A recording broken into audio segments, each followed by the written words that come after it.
Мына биздин каравандар сонун эс алып турдук деген видеолорго ишене бербегиле жигиттер. Жумуш оор биякта. Биз да ушуга окшогон мындайды тертабыз, азыр мына бүгүн эс алдык деп. Ошол эс алганга чейин, ушундай караванга жетип келгенге чейин ошончо кыйынчылык жатат жигиттер, ачыгы. Биз биринчи күндү иштедик, бирок жумуштун оордугун көрдүк да уже. Ошон үчүн баягы Англияга нолдон келем дегендер, ошол жакта жумушуңар болуп туруп, ушу Англияга барып иштеп келейин деп башка жумушту пландап жүргөндөр жөн эле иштей бергиле. Ошол жакта эле тиричиликти кыла бергиле. Биякта деле оңой оокат жок, оңой жумуш жок. Жумуштун баардыгы оор, ошо иштегениңе жараша акчаңды алат экенсиң. Дагы эмнени айтабыз? Англия боюнча эми толук маалыматтарды Кудай буйрса дагы кийинки видеолордон айтып берип турабыз. Кече иштедик, бүгүн уже мындай бүт жагы ооруп атат да, короче. Кече комментарий жазган экен балдар. 1-2 күн иштечи, андан кийин видео тартылабы экенсиң деп. Чындыгында видео тартканга желание кетип калды. Бирок бүгүн азыр жумушка кетип атып, азыр 4:30 болду. 5-те жумуш башталат. Ошого чейин видео тартып силерге маалымат айтып коеюн деп атам. Анткени теплицанын ичине киргенден уже телефон кармаганга мүмкүнчүлүк жок экен. То есть кармап эс алып отура берсең болот экен, бирок башкалардан калып кетем деп тытынып иштейт экенсиң да, короче. Ошол. Дагы кенен айтып берем эми. Ушинтип видео тартса жеңил көрүнөт экен да ишчи. Өтө оор, Так, бүгүнкү иш бүттү эми. Машина менен эле кеттик эми.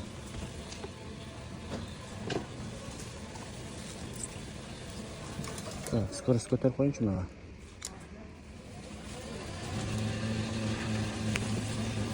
Иш бүттү, Кудай кааласа.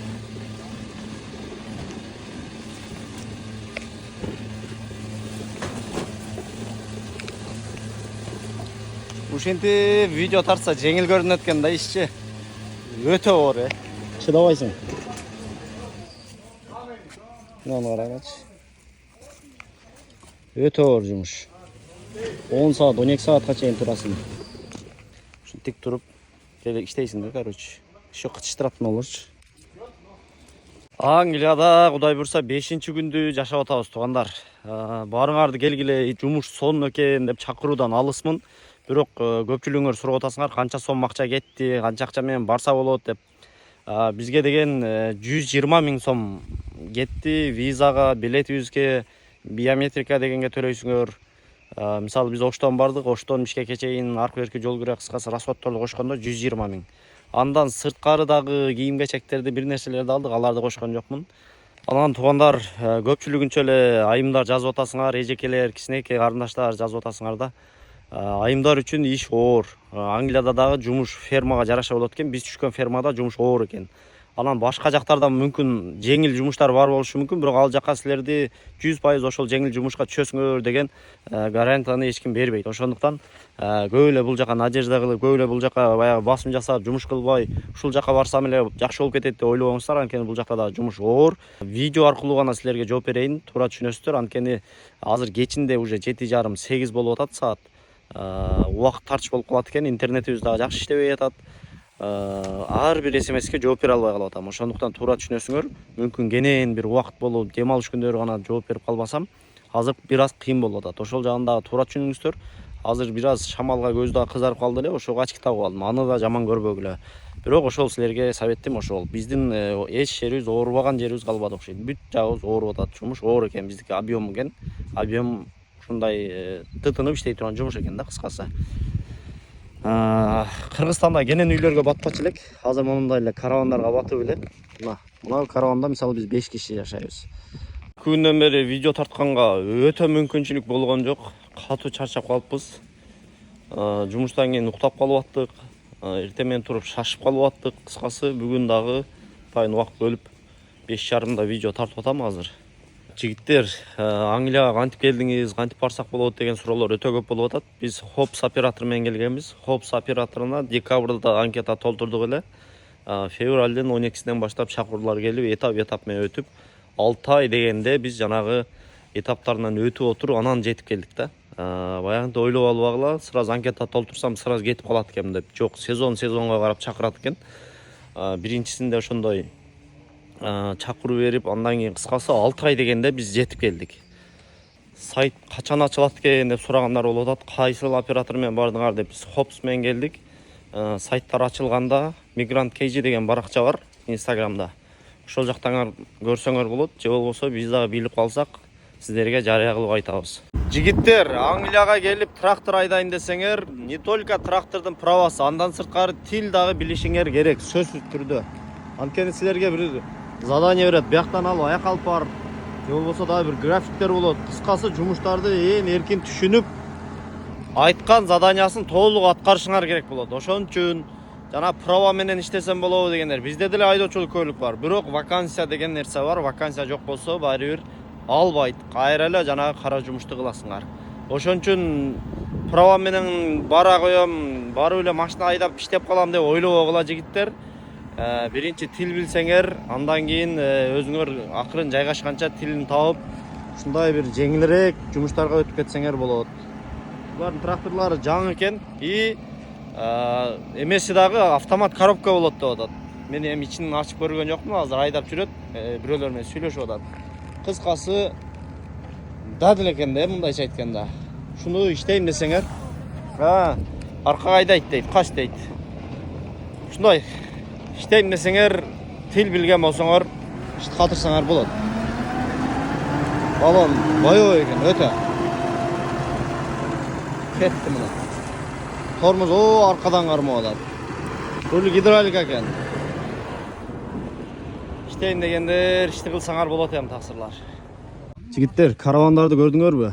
Каравандар эми баардыгы укмуш. Бирок ар бир каравандын астында өзүнүн отдельный учетчиги бар да, карасаңар. Мына, көрдүңөрбү? Отдельный учетчиги бар. Суунуку, газдыкы, светки и мына светтер.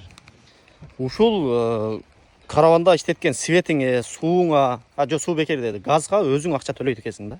Караванга төлөгөндөн сырткары өзүң ушуларга акча төлөйсүң. И кир машина. Кир жуйын десең, аны 2 фунтка жуйсуң.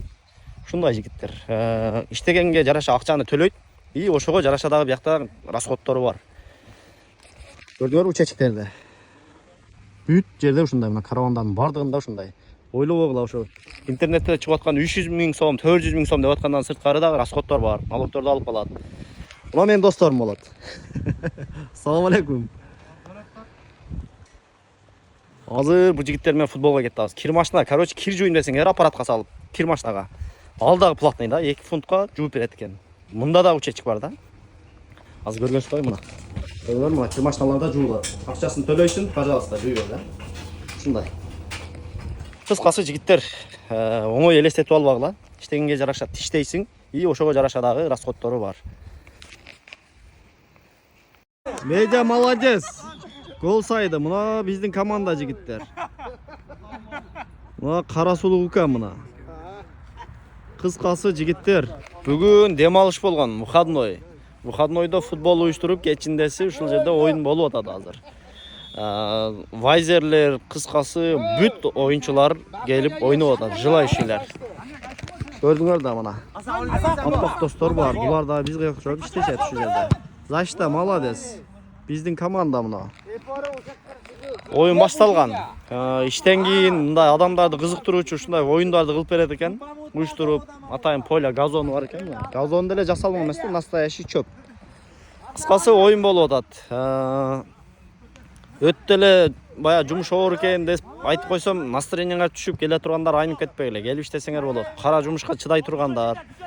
Буга чейин кандай учур болсо деле иштей берем деп келгем мен деле. Азыр эми постепенно көнүп атабыз. Бирок жумуш оор, аял кишилер үчүн оор.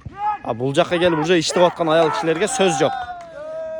Жаңыдан келем дегендер ойлонуп жакшы чечим кабыл алып келишиңер керек. Anne ayıttı, hiçbir şey olmadı. Жаш балдардын абалын эми түшүнүп атам да. Кыргызстанда билесиңерби, магазинге барабыз десең, ушунчалык сүйүнүп, ушунчалык кубанат эле. Бир жума, бир жарым жума Теплицада жүрүп, магазинге барабыз десе, укмуш сүйүнөсүң го, чиркин. Ушунчалык сүйүнүп атам магазинге келип атканыма. Обычный эле магазин, эми продуктовый магазин. Шуга келип атканыма кубанычымда чек жок. Бисмилла.